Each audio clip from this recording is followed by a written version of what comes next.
आपल्यासमोर येत आहे कृष्णा तुजारे, एजी चर्च, अशोकनगर, पुणे. त्यानंतर तयार राहतील mercy Lokhande, Christ church, Kolhapur. त्यानंतर तयार राहतील नरेंद्र मसीह, सेंट लूक चर्च, बल्लारपूर. त्यानंतर तयार राहतील नीता माळी, क्राइस्ट चर्च, कोल्हापूर. आणि त्यानंतर तयार राहतील लता मकासरे, मराठी अलायन्स चर्च, भुसावळ. माझे नाव कृष्णा संजय तुजारे, माझे चर्च नाव एजी चर्च, अशोकनगर. आजचा माझा वक्तृत्व स्पर्धेचा विषय आहे तर संकटाचाही अभिमान बाळगा. संकटाचा अभिमान बाळगा.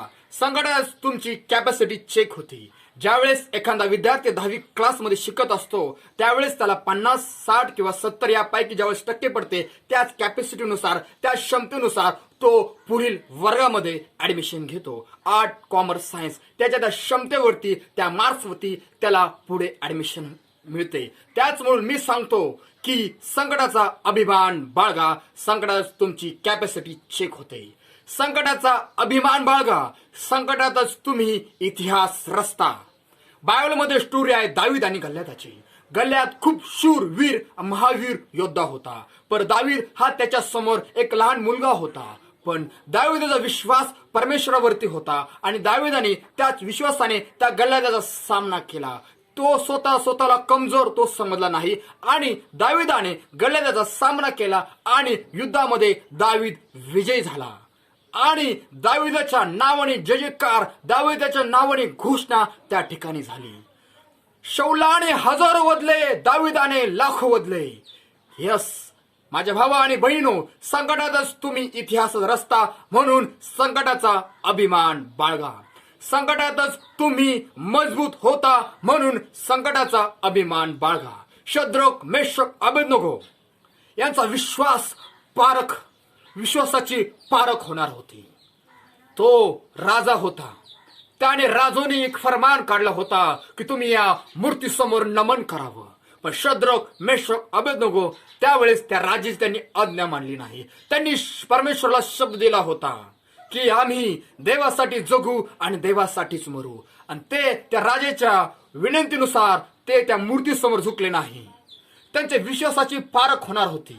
त्या संकटामध्ये ते परमेश्वराशी किती विश्वासू आहे तिची पारख होणार होती. पण ते त्या मोहाला बळी पडले नाही आणि ते त्या मूर्तीला त्यांनी नमन केलं नाही आणि त्यांना दंड झाला.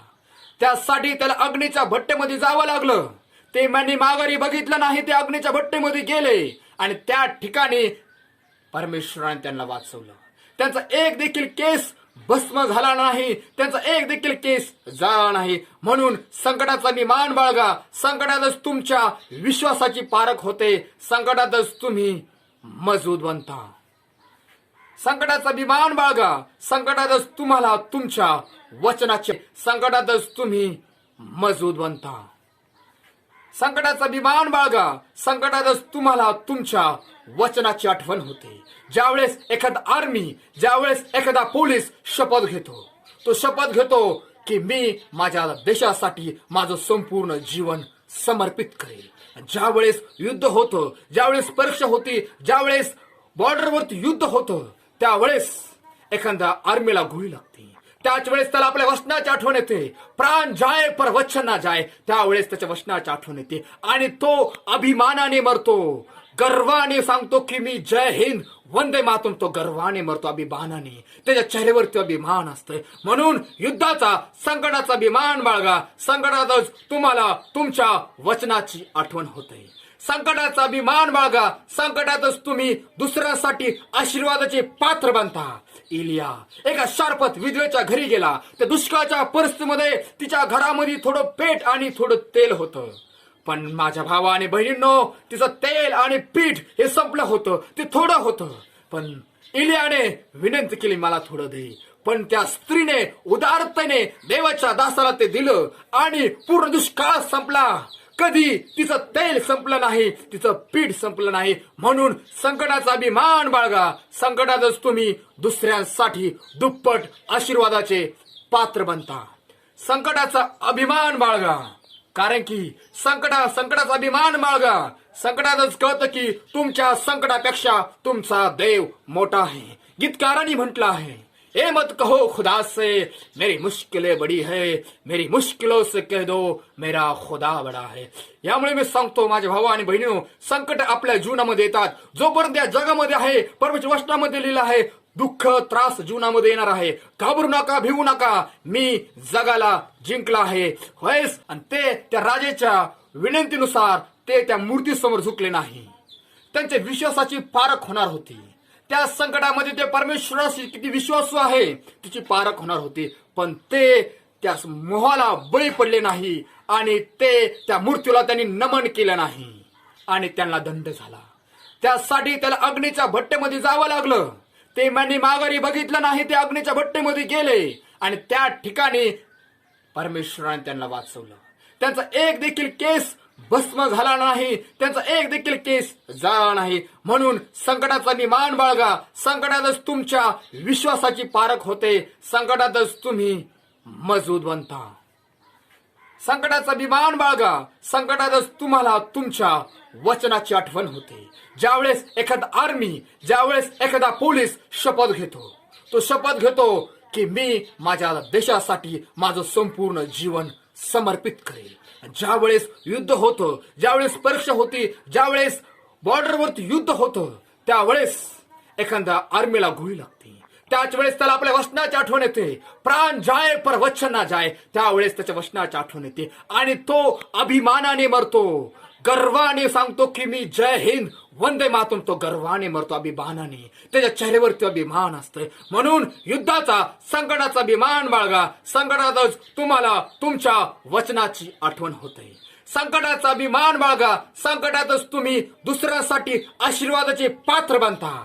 इलिया एका शार्पत विधवेच्या घरी गेला. त्या दुष्काळाच्या परिस्थितीमध्ये तिच्या घरामध्ये थोडं पीठ आणि थोडं तेल होतं. पण माझ्या भावा आणि बहिणींनो, तिचं तेल आणि पीठ हे संपलं होतं, ते थोडं होतं.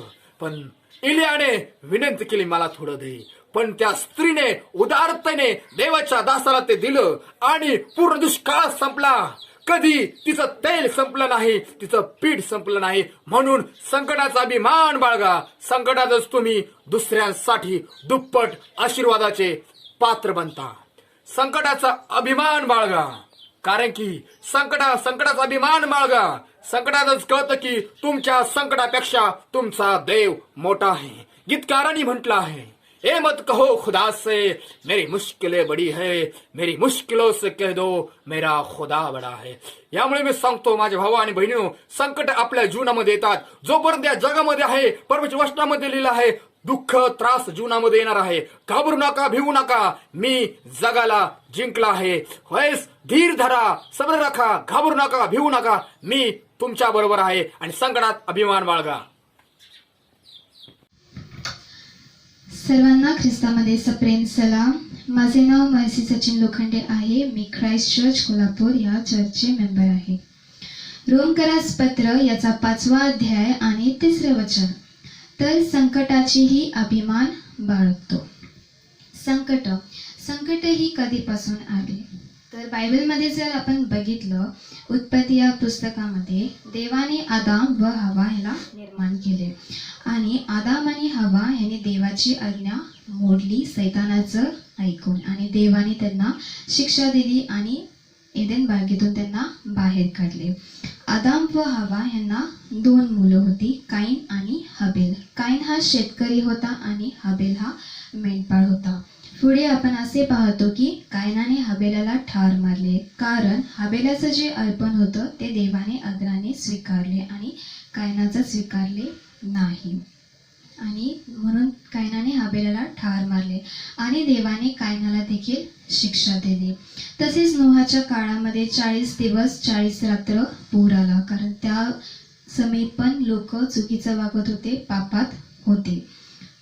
म्हणून संकट जी येतात, का येतात? कारण की मनुष्य देखील कुठे ना कुठेतरी चुकतो. मनुष्याला माहीत असते तरी त्यांनी चुकीचं वागतात, पापात असतात. म्हणून संकटही येतातच. पण प्रियांनो, संकट जरी आली तरी आपला जिवंत परमेश्वर आपल्या सोबत आहे, आपल्याला सहाय्य करणारा, त्याचे संरक्षण आपल्यासोबत कायम असते.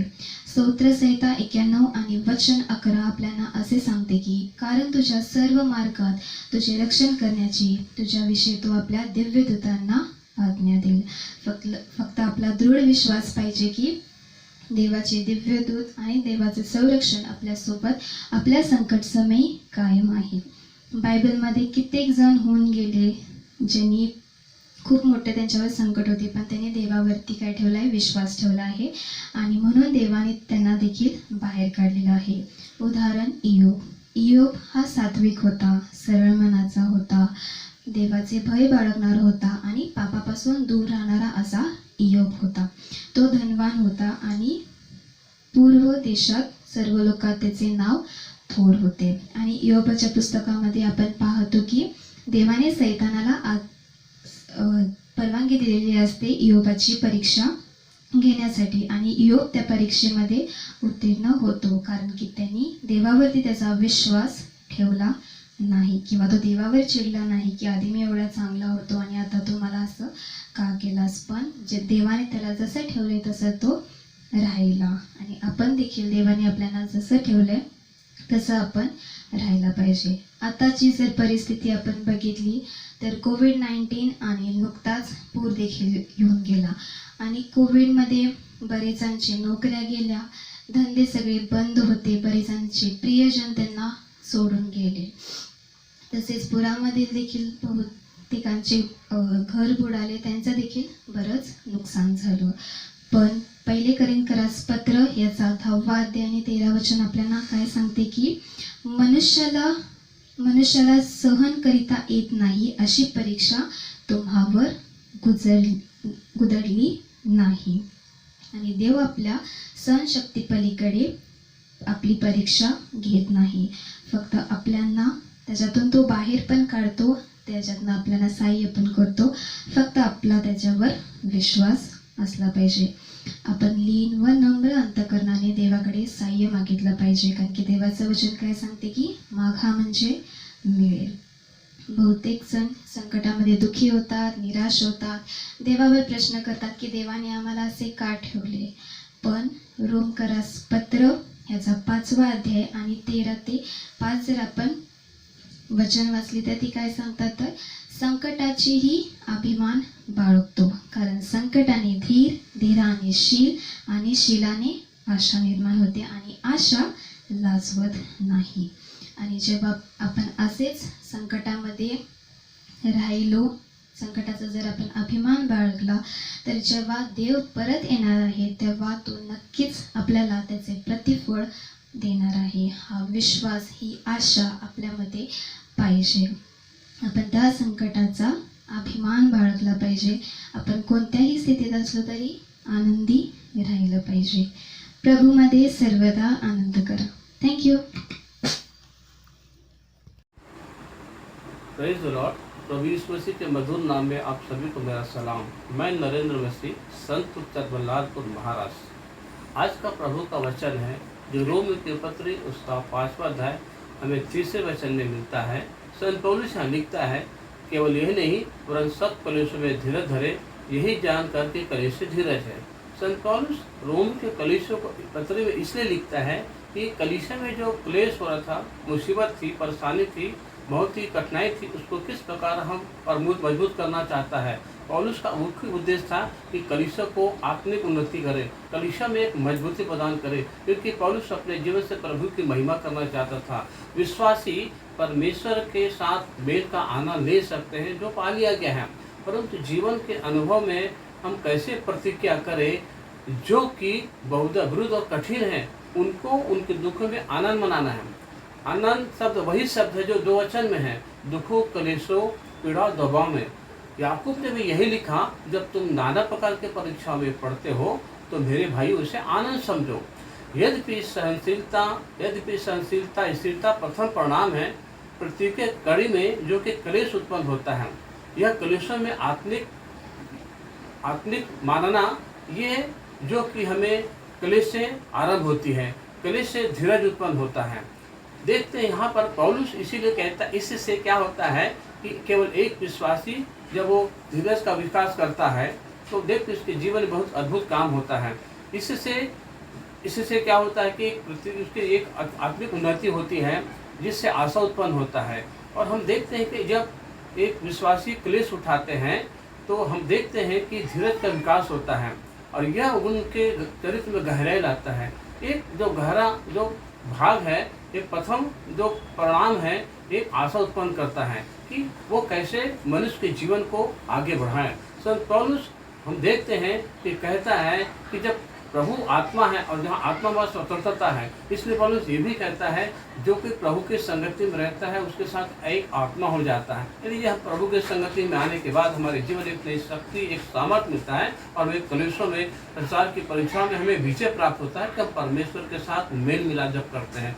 याकूब भी यही कहता है, तुम परमेश्वर को निकट आओ, वो तुम्हारे निकट आएगा। यदि हम अपने जीवन में उस बातों को देखते हैं, क्योंकि पौलुस ने अपने जीवन में काफ़ी क्लेशों को, दुखों को सहा और उस क्लेशों दुखों को दूर करने के लिए उसने दिन रात बहुत परिश्रम किया, दुख उठाया, क्लेश में धीरज धरा और परमेश्वर के काम को ऊंचा उठाया, क्योंकि पौलुस जानता था कि मेरे लिए जीवित रहना भला है, मर जाना लाभ है। तो हम देखते हैं कि पौलुस अपने जीवन से परमेश्वर की महिमा करना चाहता था, उनके संदेश को सारे जगत में पहुंचाना चाहता था कि परमेश्वर चाहे हमें क्लेश में, हम दुख में अगर जीवन व्यतीत करते हैं तो परमेश्वर हमें धीरज देता है, हमें शांति देता है, हमें शक्ति देता है कि जिससे हम परमेश्वर के काम को पूरा करें। इसलिए पौलुस बहुत शक्तिशाली बंदा। संत पौलुस परमेश्वर के वचनों को हर जगह में, जितने कलीसिया में, जहाँ कलीसिया में विरोधाभास थी, परेशानी थी, कठिनाई थी, परमेश्वर को शांति देता था। इसलिए मैं प्रभु को धन्यवाद देता हूँ। इन वचनों के जरिए पौलुस अपने जीवन से परमेश्वर की महिमा करके परमेश्वर का नाम ऊंचा उठाना चाहता था। हमारे जीवन में जब विपत्ति आती है, परेशानी आती है, जब हम परमेश्वर धार्मिक आत्मा में बनते हैं तो परमेश्वर में एक शक्ति देता है, बल देता है कि हम दुखों क्लेश में कैसे मजबूत बनते हैं। प्रभु के वचन में, प्रभु के सामर्थ्य में, प्रभु के विश्वास में हम कैसे बढ़ते चले जाते हैं। और प्रभु हमारे जीवन में एक ऊर्जा देता है, एक नई शक्ति देता है कि हम जब प्रभु के सामर्थ्य में बनते, प्रभु की हम संगति में चलते हैं तो प्रभु में बहुत बल देता है। इसलिए पौलुस कहता है, जब मैं कमजोर होता हूँ तभी मैं बलवान हो जाता हूँ। तो पौलुस अपने जीवन से प्रभु की महिमा करता है और हर दुख क्लेश में वो परमेश्वर को अपना स्थान देता है। कलीसिया को आत्मिक उन्नति बढ़ाने का उसका मुख्य उद्देश्य था कि कलीसिया में जो कठिनाई थी, परेशानी थी, जो क्लेश में जी रहे थे, उनको धीरज धरना, उनको ऊंचा उठाना, वो पौलुस यही शिक्षा अपने जीवन से देखना चाहता था। तो प्रभु को धन्यवाद इसलिए देते हैं कि हम भी प्रभु के पास जाएं, उससे प्रार्थना करें। चाहे हमारे जीवन में मुसीबत है, जो तकलीफ है, तो हम कैसे उसको निवारण कर सकते हैं, कैसे उसका छुटकारा पा सकते हैं? प्रार्थना के जरिए, विश्वास के जरिए, वचनों के जरिए। प्रभु को हम धन्यवाद देते हैं। इन वचन के द्वारा प्रभु हमारी सहायता करें कि हम प्रभु के वचन बढ़े और प्रभु को हम धन्यवाद देते, प्रभु हमारी सहायता करें। प्रभु यीशु मसीह के मधुर नाम में आमीन। Praise the Lord. माझे नाव नीता प्रशांत माळी आहे। मी क्राइस्ट चर्च KDCCNI कोल्हापूर येथून बोलत आहे।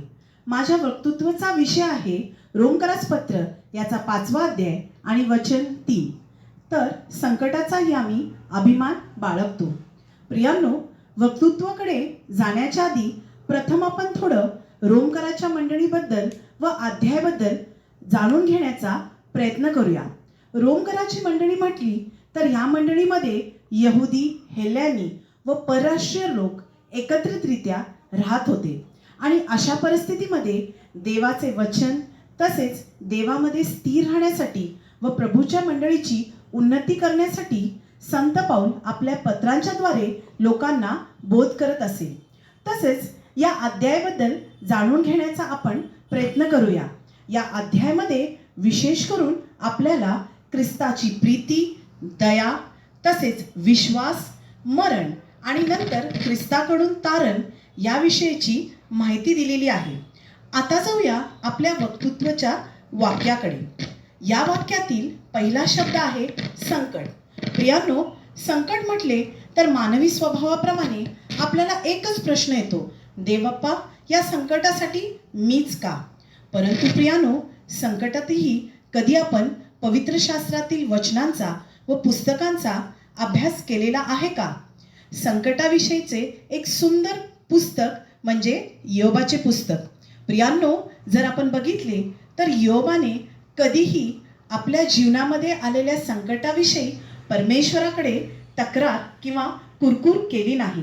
उलटपक्षी योबाचे पुस्तक याचा 13वा अध्याय वचन 23-24 मध्ये योब म्हणतो, हे देवा, माझे अपराध, माझी पातके व माझे पाप मला दाखव. अशी जी पश्चातापाची चित्तवृत्ती जी योबाच्या ठाई होती ती आज तुम्हा आम्हा विश्वासणाऱ्यांमध्ये आहे याचा कधी विचार केला आहे का? या वाक्यातील दुसरा शब्द आहे अभिमान. संकटात अभिमान, किती समर्पित वाक्य आहे ना. परंतु प्रियानो, ख्रिस्ती जीवन असंच आहे. जर आपण योनाचे पुस्तक घेतले तर आपण बघतो की योना हा असा व्यक्ती होता की ज्याने संकटामध्ये निडरपणे परमेश्वराचा धावा केला. अगदी लीनपणे त्याने परमेश्वराकडे याचना केली आणि परमेश्वराने त्याचे सहाय्य केले व निडरपणे त्यांनी देवाचे कार्य केले. अभिमानाने तो देवाच्या कार्यासाठी पुढे आला. असा अभिमान योनासारखा संकटातही देवाबद्दल बाळगणे तुम्हा मला जमते का, हा एक मोठा प्रश्न आहे. याच वाक्यातील तिसरा शब्द बाळगणे. आज तुम्ही आणि मी संकटात काय बाळगायला पाहिजे हो? प्रियानो, ख्रिस्ती जीवन इतके सोपे नाही. परंतु प्रियानो, असंभव को संभव बनाने वाला अपना येशू है. प्रियानो, आज येशू ख्रिस्त 2000 वर्षापूर्वी व 2000 वर्षानंतर याच अध्यायामध्ये दिल्याप्रमाणे आपल्याला त्याच्यावरती विश्वास बाळगण्यास सांगत आहे. प्रियानो, म्हणूनच तर मत्ते 7:7 मध्ये तो म्हणतो की मागा म्हणजे मिळेल, शोधा म्हणजे सापडेल आणि ठोका म्हणजे तुम्हासाठी उघडले जाईल. हा विश्वास आज संकटात असताना तुमच्या आणि माझ्याकडे आहे का, याचा विचार आपण गांभीर्याने केला पाहिजे. प्रियानो, याच अध्यायामध्ये अगदी सुंदर तऱ्हेने दिलेले आहे की संकटाने धीर, धीराने शील व शिलेने आशा निर्माण होते आणि आशा कधी लाजवत नाही. आज आपण सर्वत्र या परिस्थितीकडे बघून बघतो की क्षणात, निमक्षणात शेवटला कर्णा वाजणार आहे. प्रभूचे येणे अगदी जवळ आहे. आज असे म्हणतात की कृपेचा काळ देखील संपलेला आहे. आज अशा परिस्थितीमध्ये त्याच्यावरती विश्वास ठेवून निडरतेने संकटात ही अभिमान बाळगून प्रभूमध्ये चालण्याचे धैर्य तुम्ही आणि मी दाखवता का?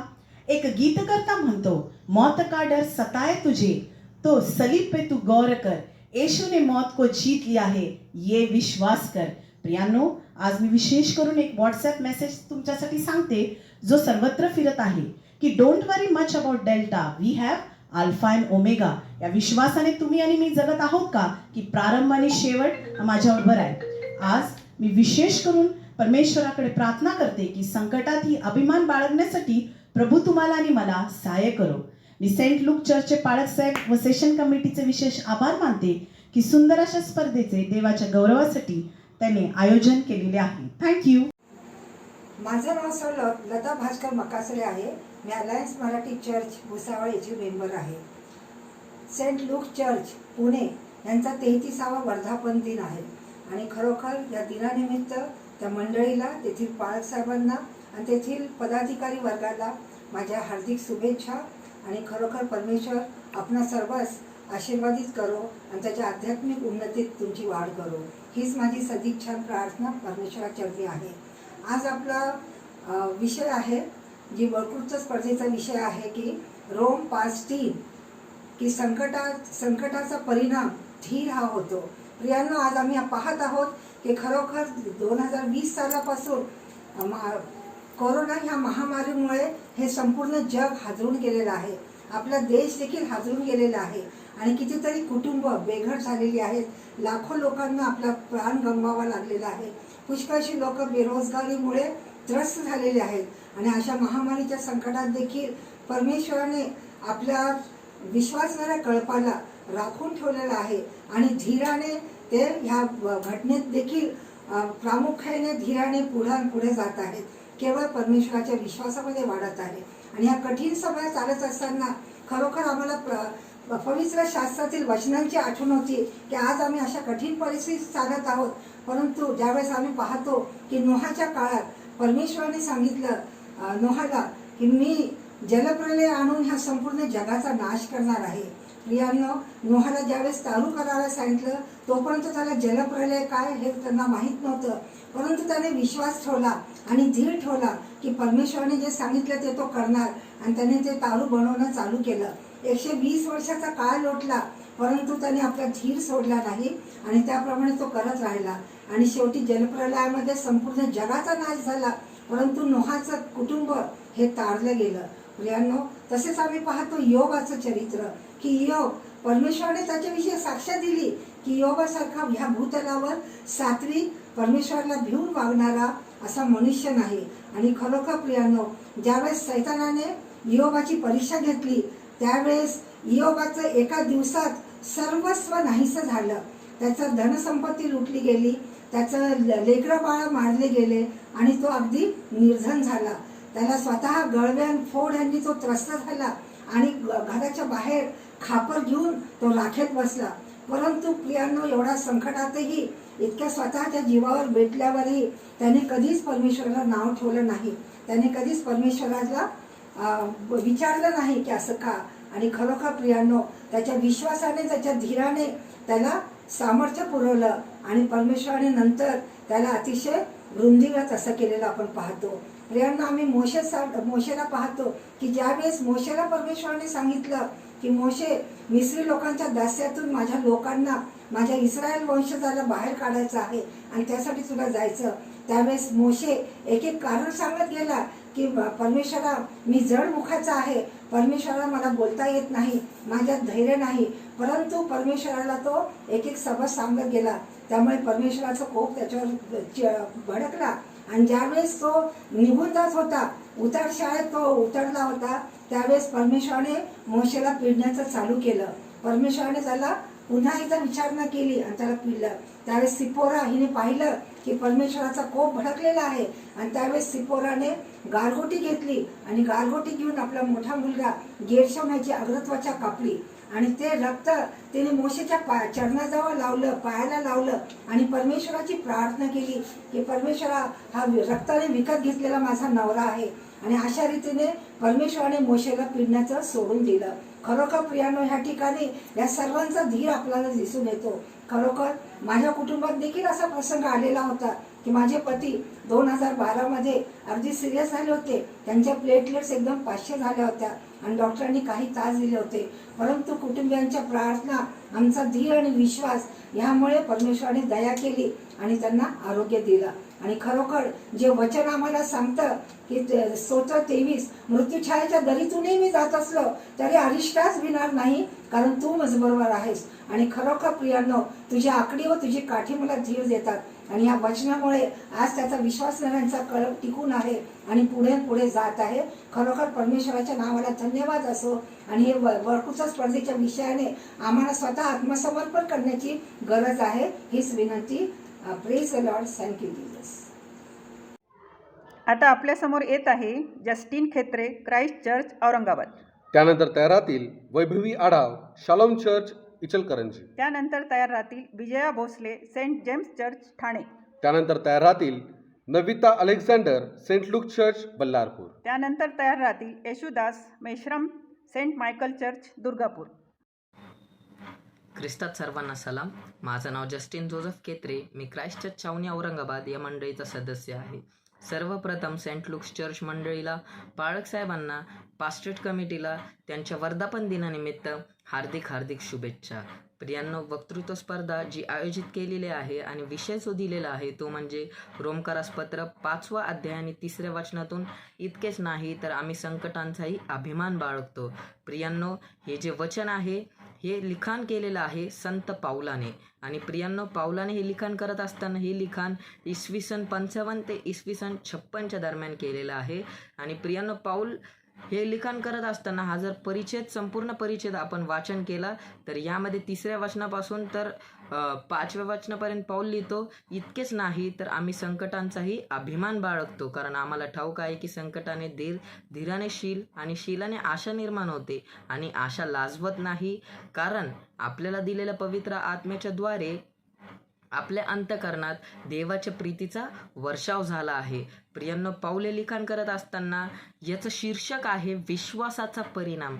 विश्वासाचा परिणाम कोणासाठी? फक्त रोमच्या मंडळीसाठी का प्रियांनो? नाही, तर पवित्र आत्म्याद्वारे आपल्याला देखील आज ही शिकवण दिलेली आहे. आणि पाऊल लिहितो की इतकेच नव्हे तर आम्ही संकटांचा अभिमान बाळगतो. संकटांचाही प्रियांनो, आज तो आपल्याला प्रश्नचिन्ह देखील करत आहे की तुम्ही संकटांचा अभिमान बाळगणारे व्यक्ती आहात का?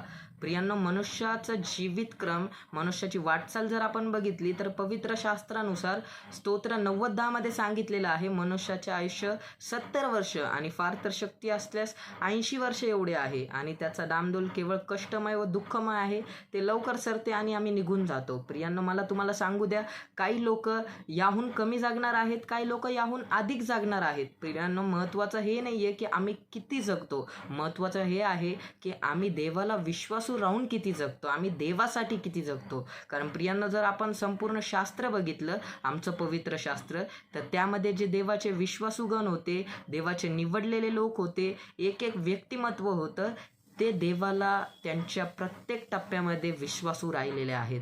प्रियांनो, मनुष्य कोणताही राहू द्या, पवित्र शास्त्रातून तुम्ही घ्या किंवा आजच्या दैनंदिन जीवनातून तुम्ही घ्या, असा एकही मनुष्य नाही की जो कधी संकटाला सामोरे गेला नाही किंवा ज्याची परीक्षा झालेली नाही. पण प्रियांनो, प्रत्येकाची परीक्षा होती, प्रत्येकावर संकट येतात, पण आपण देवाला विश्वासू राहून त्या परीक्षेला कसे सामोरे जातो या गोष्टीला खूप महत्त्व आहे. प्रियांनो, आपल्याला प्रभू येशू ख्रिस्ताद्वारे अभिवचन मिळालेलं आहे मत्तय 6:33 मध्ये की तर तुम्ही पहिल्याने देवाचं राज्य आणि त्याचं नीतिमत्व मिळण्यात झटा, म्हणजे जग आणि जगातल्या गोष्टी तुमच्या मागे धाव घेऊन येतील. मग प्रियांनो, आज आम्ही देवाचं राज्य आणि त्याचं नीतिमत्व मिळण्यात झटतो का? कारण आपण जीवन जगत असताना आपल्यासमोर देखील वेगळ्या प्रकारचे संकट आहेत. जसं प्रेषित पाऊलाच्या जीवनात संकट होती. प्रेषित पाऊल करींच्या 2ऱ्या पत्रामध्ये आणि त्याच्या 11व्या अध्यायामध्ये 21 ते 28 मध्ये त्याच्यावर आलेल्या संकटांचा उल्लेख त्याने केलेला आहे. त्याने यहुद्यांच्या हातून 5 वेळेस 39 फटके खाल्लेले आहेत. 3 वेळेस त्याने छड्यांचा मार खाल्लेला आहे. 1 वेळेस त्याच्यावर धोंडमार झालेला आहे. वेगळ्या प्रकारचे संकटाला तो सामोरे गेलेला आहे. पण प्रियांनो, आपल्यावर तशा प्रकारचे संकट आलेले नाहीत. पण आज आपल्यासमोर कोरोनाचं संकट आहे, आपल्यासमोर अतिवृष्टी चालू आहे, पाऊस होत आहे, पूर येत आहेत, लोकांची मनुष्यहानी होत आहे. प्रियांनो, अशा वेगळ्या प्रकारच्या समस्या आहेत, वेगळे संकट आहेत आपल्या कुटुंबाच्या माध्यमातून. पण प्रियांनो, मी त्या प्रभू येशू ख्रिस्ताचं राज्य, त्याचं नीतिमत्व मिळणारा व्यक्ती आहे का? हा प्रश्न मला आज स्वतःला करायचा आहे. कारण प्रियांनो, देवाने म्हणजे प्रभू येशू ख्रिस्ताने संत पावलाद्वारेच देखील आम्हाला एक अभिवचन देखील दिलेलं आहे. ते म्हणजे जर आपण 1 करिंथ 10 अध्याय आणि त्याचं 13वं वचन वाचलं तर त्यामध्ये पाऊल लिहितो, मनुष्याच्या सहनशक्ती पलीकडे मनुष्यावर परीक्षा गुदरलेली नाही आणि देव विश्वसनीय आहे. तो तुमची परीक्षा तुमच्या सहनशक्ती पलीकडे होऊ देणार नाही, तर ती सहन करण्यास तुम्हाला उपायही करील आणि त्याच्यातून निभावण्याची तो काय करेल? शक्ती देखील देणार आहे. प्रियांनो, आज आपल्याला आपल्या वैयक्तिक जीवनात आत्मपरीक्षण करायचं आहे की माझ्यावर संकट आलेली आहेत, माझी परिस्थिती बिकट झालेली आहे, कठीण प्रसंगातून मी चाललेलो आहे, पण मी जर देवाला विश्वासू आहे, मी जर देवाच्या आज्ञा पाळणारा व्यक्ती आहे, त्याच्या वचनानुसार चालणारा व्यक्ती आहे, तर मग मी देखील त्या संकटांचा अभिमान बाळगू शकतो. जसं की प्रेषित पाऊल, जसं की आपण बघतो देवाचे इतर शिष्य, देवाचे विश्वासू लोक हे देवाला विश्वासू राहून संकटांचा अभिमान बाळगणारे व्यक्तिमत्व होते. मग आज आपल्याला देखील त्या संकटांचा, आपल्या जीवनात आलेल्या संकटांचा अभिमान बाळगणारे व्यक्ती बनायचं आहे. आपण प्रयत्न तर करू शकतो प्रियांनो, आपल्या जीवनातून निश्चित आपण हा प्रयत्न केला पाहिजे की आपल्यावर येऊ द्या किती संकट, होऊ द्या किती परिस्थिती बिकट, पण मी माझ्या प्रभूच्या सोबत जर आहे तर मी माझ्या संकटांचा अभिमान बाळगणारा व्यक्ती बनणार आहे. तेव्हा देवबाप आपल्या सर्वांना सहायशक्ती मार्गदर्शन पुरो, त्याच्या नावाला मान मेव करो, आता आणि सदा सर्व काळ असो. आमीन. Praise the Lord. प्रिय प्रभू येशूच्या गोड आणि पवित्र नावात सर्वांना सलाम आणि शालोम. मी कुमारी Vaibhavi Sanjay Adhav, Ichalkaranji, Saint Luke's church Pune यांच्यातर्फे आयोजित आजच्या वक्तृत्व स्पर्धेचा विषय आहे तर संकटांचाही अभिमान बाळगतो. रोमकरास पत्र याचा 5वा अध्याय आणि 3रं वचन. तर संकटांचाही अभिमान बाळगतो. प्रियांनो, ज्याच्याकडे विवेक, ज्याच्याकडे बुद्धी, ज्याच्याकडे ज्ञान आणि ज्याच्याकडे चातुर्य आहे, असा व्यक्ती संकटांचा अभिमान बाळगतो. विवेक, बुद्धी, ज्ञान आणि चातुर्य हे कोणाकडे असतं? हे त्याच्याकडेच असतो जो परमेश्वराचा पुत्र असतो.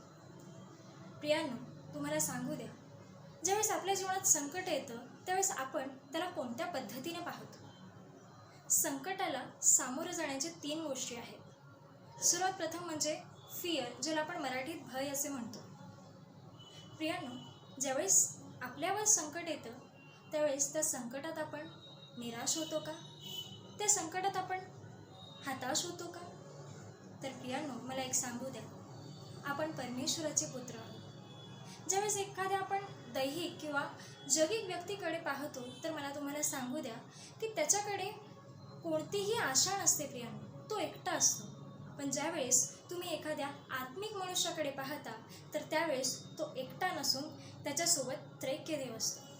त्रैक्यदेव म्हणजे पिता, पुत्र आणि पवित्र आत्मा. प्रियांनो, त्यामुळे भ्यायची गरज नाही आहे, कारण तुमच्याकडे त्रैक्यदेव आहे, तुमच्याकडे 3 व्यक्ती आहेत प्रियांनो. पण जो दैहिक मनुष्य आहे, जो जगिक मनुष्य आहे प्रियांनो, त्याच्याकडे कोणीच नसतो, तो एकटा असतो प्रियांनो. त्यामुळे प्रियांनो, या संकटाचा का अभिमान बाळगू नये? या संकटाचा अभिमान बाळगायला हवा प्रियांनो, कारण आपण या संकटात एकटे नसून आपण आपल्यासोबत 3 व्यक्ती आहेत आपल्यासोबत, ते म्हणजे आपले त्रैक्यदेव, पिता, पुत्र आणि पवित्र आत्मा. तुम्हाला एक सांगू द्या, परमेश्वराचं वचन सांगते की ज्याच्या ठाई प्रीती असते त्याच्या ठाई भीती नसते, आणि सर्व प्रीती ही भीती घालवून टाकते. प्रियांनो, जेव्हा आपली जेव्हा परमेश्वरावर प्रीती असते आणि परमेश्वराची आपल्यावर प्रीती असते त्यावेळेस प्रियांनो तिथं भीतीचे काही एक काम नसतं प्रियांनो. त्याच्यामुळे मला हे तुम्हाला सांगू द्या की ज्यावेळेस तुमच्यामध्ये परमेश्वराची प्रीती आहे, जर तुम्ही परमेश्वरावर प्रीती करत असाल तर मला तुम्हाला सांगू द्या की तुमच्यामध्ये भीती नाही. म्हणून प्रियांनो, कुठलंही संकट आलं तर ती परमेश्वराची प्रीती तीच तुम्हाला या संकटातून बाहेर काढू शकते. म्हणून प्रियांनो, संकटात हताश आणि निराश न होता, दैहिक माणसासारखं न होता प्रियांनो, तुम्ही परमेश्वराच्या शब्दावर विश्वास ठेवा. दुसरी गोष्ट पहिली सांगितलं मी फिअर, दुसरी गोष्ट फ्ली अवे म्हणजेच संकटापासून पळून जाणे. प्रियांनो, काय आपण संकट आल्यावर पळून जातो का? काय आपण संकट आल्यावर त्या संकटापासून आपण लांब जातो का? तर प्रियांनो, तसं न करता त्या संकटाला आपण धीराने सामोरं जायला हवं. प्रियांनो, आपण जर योनाच्या जीवनात पाहिलं तर योनाने तसंच काहीसं केलं होतं. योनाला परमेश्वराने सांगितलं होतं की योना, तू निनवे शहरात जा. तो तार्शिशास जातो आणि परमेश्वराच्या शब्दाचा अवमान करतो. प्रियांनो, काय आपणही तसं करत आहोत का? त्यामुळे संकटापासून लांब न जाता त्या संकटाला धीरानं सामोरं जा. कदाचित त्या संकटात परमेश्वराची काहीतरी योजना असेल. योनाच्या बाबतीत तसंच होतं. परमेश्वराची त्याच्याविषयीची योजना ही खूप वेगळी होती. परमेश्वर त्याला अत्युच्च करणार होता. पण प्रियांनो, त्याने परमेश्वराचा शब्द न ऐकता तो त्याचा शब्द त्याने अवमानला आणि तो तार्शिशास गेला. प्रियांनो, आपण तसे न करता परमेश्वर जो आपल्याला सांगतोय, परमेश्वर जिथे आपल्याला नेतो, परमेश्वराचा शब्द आपल्याला जो सांगतोय ते आपण केलं पाहिजे. प्रियांनो, संकट आलंय तर त्याला भिवून जाता कामा नये, त्याच्यापासून पळून जाता कामा नये, तर त्याला सामोरं जायला हवं. आणि अशीच तिसरी गोष्ट आहे ती म्हणजे फेस, ज्याला आपण सामोरे जाणं असं म्हणतो. प्रियांनो, हे खरंच आहे की तुम्ही संकट आल्यावर त्याला सामोरं जा, कारण परमेश्वराचं वचन सांगते की जो व्यक्ती परमेश्वराच्या शब्दावर विश्वास ठेवतो त्याला कधीही लज्जित आणि फजित होणार नाही. असंच काहीचं आहे प्रियांनो. विश्वास देवाच्या शब्दावर भरवसा ठेवू, अशक्य गोष्टीला हसून म्हणतो होईलच होईल, म्हणतो होईलच होईल, म्हणतो होईलच होईल. विश्वास देवाच्या शब्दावर भरवसा ठेवू. प्रियांनो, माहिती आहे संकट ही अशक्य गोष्ट असते, पण परमेश्वरासाठी अशक्य अशी कुठलीच गोष्ट नसते. प्रियांनो, संकटापासून पळू नका, संकटाला घाबरू नका, तर संकट तुमच्यापासून पळून जायला पाहिजे असं करा. परमेश्वरावर प्रीती ठेवा, परमेश्वरावर प्रेम करा, परमेश्वराच्या शब्दावर भरोसा ठेवा. परमेश्वर तुम्हाला खूप खूप आशीर्वादित करो. धन्यवाद. Praise the lord. मी सौ Vijaya Monish Bhosale, Saint James church Thane. रोमकरासपत्र याचा 5वा अध्याय 3रे वचन. इतकेच नाही तर आम्ही संकटांचाही अभिमान बाळगतो, कारण आम्हास ठाऊक आहे संकटाने धीर निर्माण होतो.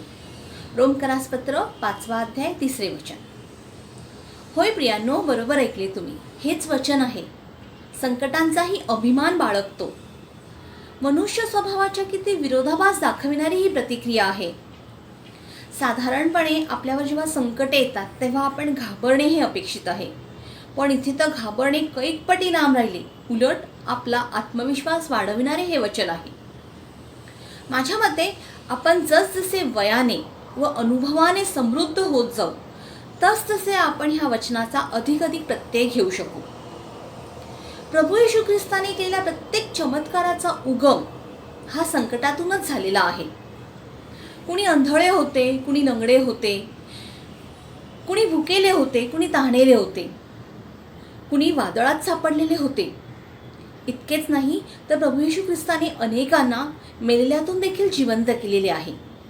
निसर्गाच्या रौद्र रूपावर देखील प्रभू परमेश्वराने विजय मिळवला आहे. आठवतो ना तो महाकाय विशाल असा तांबडा समुद्र? आयुष्यात येणारं प्रत्येक संकट हे आपल्याला प्रभू येशू ख्रिस्ताच्या जवळ नेत असते. आणि संकटे किती विविध रूपात येऊ शकतात हे वर्ष 2020 आणि 2021ने आपल्याला चांगलेच दाखवून दिले आहे. आपण जेव्हा पवित्र शास्त्रात वाचतो रोमकरासपत्र याचा 8वा अध्याय 22वे वचन, कारण आपणास ठाऊक आहे संपूर्ण सृष्टी आजपर्यंत कहणत आहे व वेदना भोगत आहे, व या वेदनेचे उत्तर आपल्याला स्तोत्रसंहिता 34 याच्या 19व्या वचनात मिळते. नीतिमानास फार कष्ट होतात तरी परमेश्वर त्या सर्वातून त्याला सोडवतो. आपल्यावर जेव्हा संकट येतात तर नकळत आपल्या तोंडून निघून जातं, परमेश्वरा मीच का? परमेश्वरा माझ्यावरच एवढी संकटे का? परमेश्वर असं कधीच म्हणाला नाही की तुमच्यावर संकट येणार नाही. आलेल्या संकटाला तुम्ही किती विश्वासाने सामोरी जाता, किती संयमाने, किती धीराने तोंड देता हे बघितले जाईल. किंबहुना आलेल्या संकटाला कसे तोंड द्यायचे हे परमेश्वर आपल्याला शिकवेल. अगदी ह्या गाण्यातल्या ओळीप्रमाणे, घोंसले को बार बार तोड़कर उसने चाहा कि सीखे हम उड़ना उससे. प्रभू परमेश्वराचा सेवक सरळ व सात्विक असा इयोब हा जेव्हा संकटांना तोंड देत होता तेव्हा तो म्हणतो, इयोबाच्या 1 अध्यायातील 21व्या वचनात तो म्हणतो, परमेश्वराने दिले, परमेश्वराने नेले, धन्य परमेश्वराचे नाम. प्रियांनो, हे आपल्याला जमले पाहिजे. पण फक्त संकटांचा अभिमान बाळगून आपण थांबायची नाही. आपण ज्या समाजात वावरतोय आपल्या आजूबाजूला अनेक तरुण तरुणी निराश होऊन, अपयशाने खचून जाऊन, संकटाला घाबरून आपलं हे मौल्यवान आयुष्य संपवताना दिसत आहेत. त्यांच्यापर्यंत आपल्याला पोहोचायची आहे. आपल्या संकटात आपल्याला आपल्या प्रभू परमेश्वराने कशी मदत केली, कसे मार्गदर्शन केले, कसा परमेश्वर आपल्याशी वचनाद्वारे बोलला हे आपल्या अनुभवातून आपण त्यांना सांगायचे आहे, जेणेकरून आपली साक्ष त्यांना द्यायची आहे. म्हणजे त्यांच्या निराशमय आयुष्यात आपण एक आशेचा किरण लावू शकू. ख्रिस्ती कुटुंबातील प्रत्येक व्यक्ती ज्या बाणेदार पद्धतीने स्तोत्रसंहिता 23 याचे 4 वचन म्हणतो, मृत्यूछायेच्या दरीतूनही मी जात असलो तरी कसल्याही अरिष्टाला मी भिणार नाही, कारण तू माझ्या संगती आहेस. तुझी आकडी व तुझी काठी मला धीर देतात. तेव्हाच संकटांना न घाबरण्याचे बाळकडू हे आपल्याला दिलेले असते व आपली मानसिकता लढवय्या असल्याची घडवली जाते. चला तर प्रियांनो, आपण आपली ही जीवनरूपी नौका ह्या जगाच्या समुद्रातून पुढे पुढे नेत असताना प्रत्येक वादळात म्हणजेच आलेल्या प्रत्येक संकटात प्रभू येशू ख्रिस्त हा आपल्या नौकेत बसला असल्याचा अनुभव घेऊया व आपली ही जीवनरूपी नौका पुढे नेऊया. धन्यवाद. आप सभी को प्रेज लॉर्ड. मैं नविता लेजेंडर संत लूक चर्च बल्लारपुर से बोल रही हूँ. और आज का जो इलोकेशन कंपटीशन का सब्जेक्ट है रोमियो 5 उसका 3, क्लेश में भी घमंड करो. हम आजकल देख रहे हैं कि जगह जगह पे न्यूज़ में और वीडियोज़ में और टीवी वगैरह में हम देख रहे हैं कि मसीही लोगों पर दिन प्रतिदिन अत्याचार बहुत बढ़ते जा रहा है और उन्हें आराधना करने के लिए नहीं दिया जा रहा है, चर्चेस को तोड़ दिया जा रहा है और धर्मांतरण के नाम पर उन पर बहुत सारे जुल्म किए जा रहे हैं. पास्टर को और उनकी फैमिली को मारा जा रहा है और हटाया जा रहा है. इस प्रकार से हम देख रहे हैं कि बहुत ज़्यादा संकट बढ़ गया है. बाइबल का वचन जो बताता 5 और 3 में कि क्लेशों में घमंड करो, वाकई में हमें क्लेश में घमंड करना चाहिए, क्योंकि क्लेश से धीरज उत्पन्न होता है और धीरज से आशा उत्पन्न होती है, और ये सारे फल आत्मा के फल हैं। यदि हमारे जीवन में क्लेश आता है तो हम क्या होता है, हम प्रभु यीशु मसीह के विश्वास में आगे बढ़ते जाते हैं, और इस प्रकार से इसका क्या फल होता है कि हम उद्धार पाते हैं और हमें स्वर्ग में अनंत जीवन और हम स्वर्ग में अनंत जीवन के राज्य के वारिस होते हैं और परमेश्वर पिता के पुत्र पुत्रियां कहलाते हैं। एक विश्वासी व्यक्ति के जीवन में कष्ट का होना बहुत आवश्यक होता है, तभी वह सच्चा मसीही कहलाता है। जिस प्रकार से एक माँ प्रसव पीड़ा के द्वारा अपने एक शिशु को जन्म देती है और अपनी उस पीड़ा को वह भूल जाती है, उस प्रकार से हम देखते हैं कि फसल भी जब खेत में खड़ी रहती है तब उसे धूप, छांव, बारिश, वर्षा, तूफान सबका सामना करना पड़ता है, और जब वह उसका समय पूरा होता है तो वह हमें उचित पैदावार देती है। इसी प्रकार से यीशु मसीह भी हमारे जीवनों में काट छांट करके हमारे जीवन में भी अच्छा फल लाने के लिए हमको काटता छाटता है। जिस प्रकार से 2 कुरिन्थियों उसके 4:17 में लिखा है कि इस प्रकार से हमारा क्या होता है, बाहरी मनुष्यत्व नाश होता जाता है और हम दिन प्रतिदिन अंदर से नए होते जाते हैं, क्योंकि हमारा पल भर का हल्का सा क्लेश हमारे जीवनों में बहुत सारी महिमा को उत्पन्न करता है। रोमियो 8:28 में लिखा है,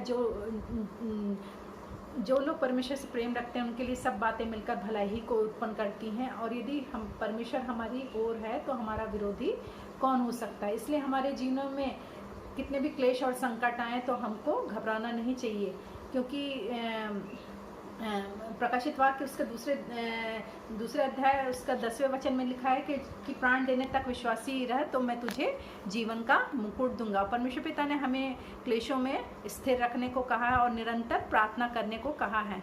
हम देखते हैं कि जो अन्य जाति या दूसरे धर्म के लोग होते हैं उनके जीवनों में यदि कष्ट आता है या क्लेश आता है तो वो टूटकर बिखर जाते हैं, बल्कि जबकि हम मसीही जीवनों में एक जीवित आशा होती है। जिस प्रकार से सोना आग में तपकर खरा उतरता है, उसी प्रकार से हम मसीही लोग भी जब कष्ट और परेशानियों क्लेशों में होते हैं तो हमारा जीवन भी एक खरे सोने के समान चमकने लगता है, क्योंकि हर एक परिस्थितियों में ईश्वर पिता हमारे संग साथ होता है। क्योंकि इब्रानियों 2:18 में लिखा है कि तुम किसी